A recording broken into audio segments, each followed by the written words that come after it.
All right, Edwin, thank you. Karibu sana to this interview now. It's been 3 years being the Secretary General of ODM Party. How has it been for you? It has been quite the ride. It has been an eye-opener in many respects. It's a very challenging role. Yeah. The expectations of the membership of ODM are usually high up there. They have had previous occupants of his office who, in their own weakness or strength, have performed differently.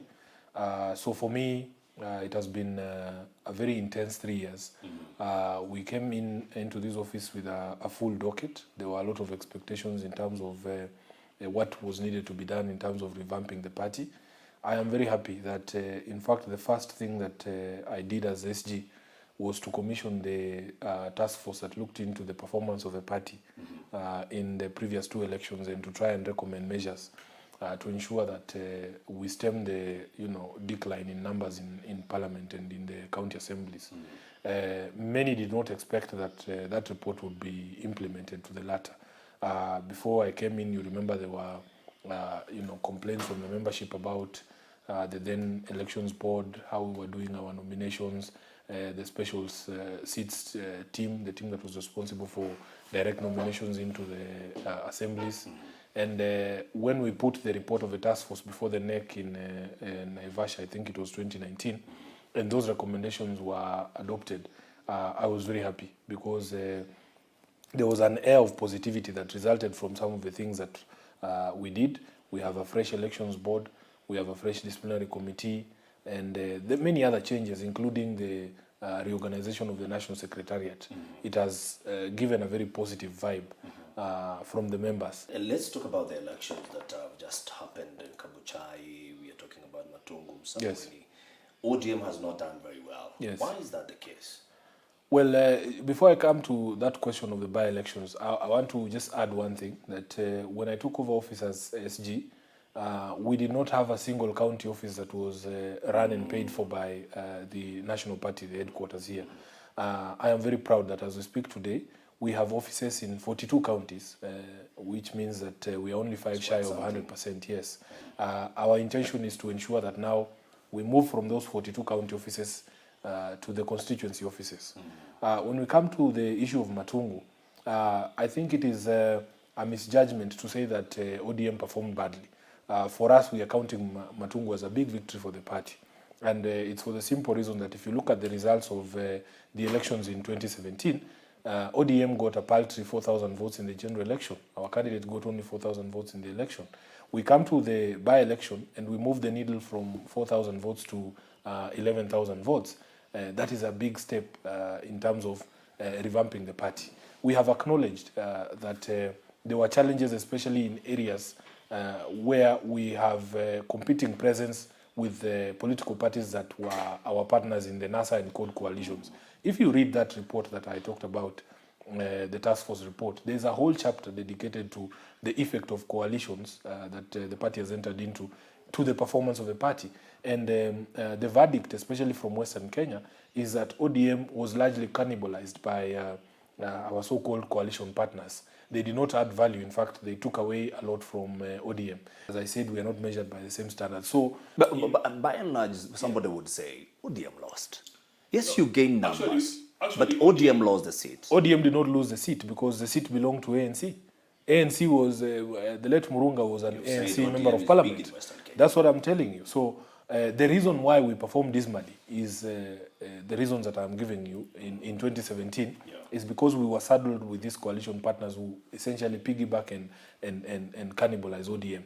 And that is why you are seeing that once we have indicated that we are freeing ourselves from them, then the needle moves from 4,000 votes to 11,000 votes. Talking about Msambweni, there are some words that you said and you came under fire, especially on social media. Do you think they had some effect on the outcome of the election? I don't think so, because the by-election was won for various reasons, and it had nothing to do with utterances, because the campaign had gone on for almost 9 months, and you cannot tell me that something that somebody like me, who is an outsider in Msambweni, was going to say. Yes, but I'm an outsider. Msambweni was a local election. Sometimes it is a trap that is set for you because people will speak continuously for a year without any censure, and you feel that even the institutions, for instance, the NCIC, that are required to keep all of us in check, do and say nothing until you say something too. And I had a very healthy discussion with the chairman of the NCIC, Kobia, and he tried to explain to me why there was uproar, and he told me it is because Sifuna, people don't expect that from you. It is disappointing, even to him as somebody who's a father figure, that my name can be, put in the same group as people like Aisha Jumwa and the others. And I understood the disappointment then. And that is why I said to those that were genuinely disappointed, who have high expectations of us, who actually believe in their hearts that we are better than these other people, to those I said sorry, because they were genuinely disappointed. Now, a few days ago, seemingly, ODM was checking out of the handshake, and it took the intervention of the president and ODM party leader Raila Odinga to go to just talk about the issues. So what was happening behind the scene? Because we saw ODM leaders saying some members of government were trying to interfere. I think it is largely a creation of the media that ODM was checking from the handshake, because although we have tried for the past 3 years to demonstrate that there is a distinction between the handshake agenda and the 2022 election, not everyone has accepted that in fact we are telling the truth. We have, as ODM, really struggled to explain ourselves in the past 3 years. I remember there was a time when, immediately after the handshake, when we tried to convince people that in fact the handshake was not about ODM getting into government, people didn't believe us. They kept insisting that we know there is something. And you saw the headlines between the first year and the second year, cabinet reshuffles are coming, and we kept insisting that ODM has no interest at all in getting into government. So even now, we see the same problem, that people perceive this handshake and conflate it with other issues that they shouldn't. Nowhere in that agreement did it gag members of ODM from calling out things the way they saw them. So that if a member of ODM, like Honorable James Orengo, or in fact Junet Mohammed, or any other member of the party, were to raise an alarm and say, hey, we see some games being played here. What was some of those games that were being played? Some behind the scene. Now, it is pretty obvious that there is a clique of people within the civil service, or let's just say government, who are intent on affecting the affairs of the 2022 succession in such a way that they have preferred candidates or people that they believe are better successors to Uhuru than others, and they are driving that agenda. So part of it was demonstrated very openly in Matungu, where we essentially saw instruments of the state being used to prop up one of those so-called regional kingpins.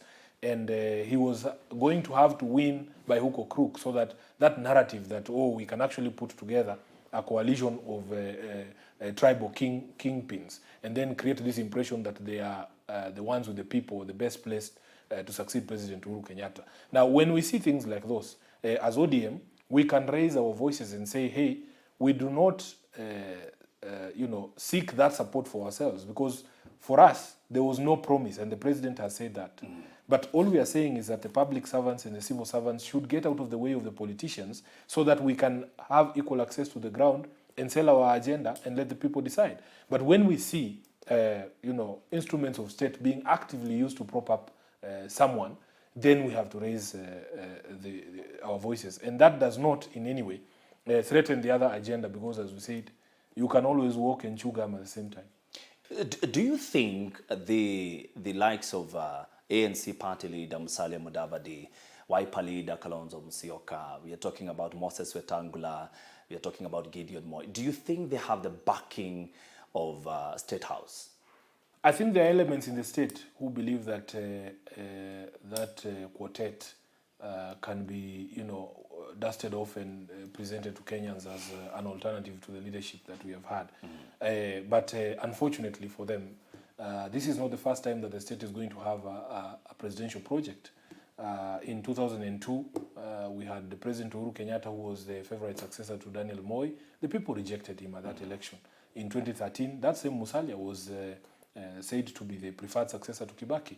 And there were elements within the state that tried to prop him up to achieve that goal, but they still failed. So we really, as Kenya, have a history of those people. And in fact, in many quarters, it is seen as a disadvantage when you appear to be a state-sponsored candidate than just a candidate of the people. If they're being pushed by the state, what does that mean for ODM? Well, Because that means the president is in the play. As I've told you before, we have seen it before. For us, really, it is about getting our act together. So all these things that we're trying to do, opening offices across the country, revamping the grassroots networks, ensuring that we have a proper and functioning national organs, including the elections board. We are preparing ourselves for the election. As you know, ODM has already commenced the process of identifying its presidential flag bearer. Now, because you've talked about the presidential aspirant and you pushed the deadline. What informed the decision? What informed ODM's decision to postpone or to push the deadline? Yeah, the deadline fell. The initial deadline fell in the midst of those two by-elections, and if you remember correctly, they were quite intense. One was happening at the backyard of one of our deputy party leaders. I myself was involved there very heavily. It became very difficult for us to focus on anything else other than that by-election. And that is why we extended that deadline. As we speak, we were able to get at least one application from Mombasa Governor, Hassan Joho, and we expect more as the deadline approaches. I think it is next week we will be closing that process. Yeah, if we don't find ODM party leader, Raila Odinga, in the list, yes, would that mean that he will not be vying 2022? Absolutely. I mean, he has the right not to vie or to vie. So we wait and see, and then we will cross that bridge when we get there. All right. Now, there are reports that during the handshake, the president and ODM party leader, they were in agreement that they will retire in 2022. How true are these sentiments? I personally have not seen such agreement. These gentlemen were, gracious enough to make public, the context or the content and the text of the agreement. Everything that was contained in the agreement was reduced into writing, and any other, speculation is just that. It's just speculation. Let's talk about the referendum. And there are reports that some state operatives, they do not want a referendum. They want it to go through the parliament. It will be assented by the president. As ODM, if that is a route that the government or the presidency will take, how are you going to go about it? Luckily for us, it is not the choice of state operatives or government to determine what goes to a referendum or what doesn't, because the Constitution already sets out under Article 255 what matters if you want to amend must of essence go to a referendum.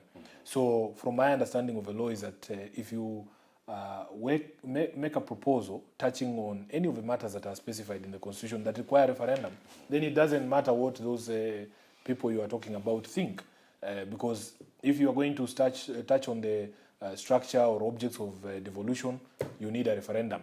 Does the bill as currently formatted touch on the objects of and principles of devolution? Yes, it does. Does it touch on the functions of Parliament or the powers of Parliament? It does. Does it touch on the Bill of Rights? It does. So for as long as those clauses are there, and I know that they are there, then we know that it doesn't matter what anybody says, we must of essence have a referendum. Sifuna, do you feel that we will have a referendum this year? And do you think there are people who are trying to make sure that we have a referendum together with the general election next year? As far as the referendum is concerned, the timetable is also set not by those mandarins in government, but by the events themselves that precede the referendum. As a party, our position is that we cannot have a referendum together with the election, because many of the things that we want addressed, including, for instance, sorting out the question of the gender rule in Parliament once and for all, cannot wait for the election. Yeah, so that is why we insist that we must have the referendum before, so that we sort out the issue of agenda, we sort out the one man, one shilling problem by introducing the extra constituencies in good time for us to go to the election, including the reform of the IEBC, which is contained in the Election Laws Amendment Bill, which is one of the 14 bills that came out of Bomas. So our position is that the referendum must when do you will think happen is going before to happen? I believe we are on When course. are you proposing as ODM? We propose that we have this referendum by June, and when I look at what is remaining, I believe we are on course to achieve that deadline. We anticipate that by the end of this month, Parliament will be done on voting on the bill so that we are on course for June-July referendum. Sifuna, many thanks for allowing us to have this particular interview. We appreciate it.